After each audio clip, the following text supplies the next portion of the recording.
हरि ओम सहस्रशीर्षा पुरुषः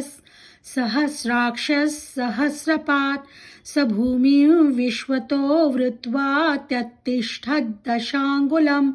पुरुष एवेदं सर्वे यद्भूतै यच्च भव्यम् उतामृतत्वस्येशानो यदन्नेनातिरोहति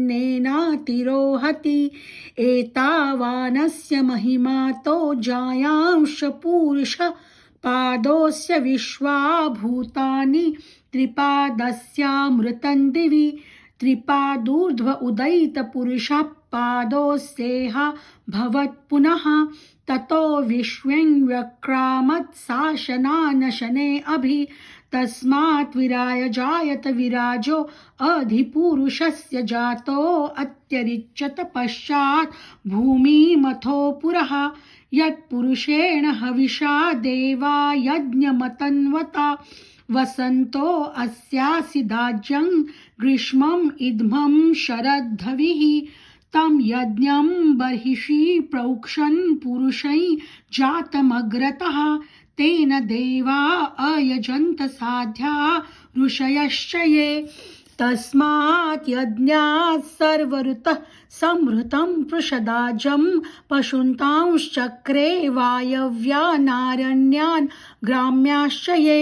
तस्मात् यज्ञात् सर्वऋतः ऋचः सामानि जज्ञिरे छन्दांसि जज्ञिरे तस्मात् यजु तस्मात् अजायता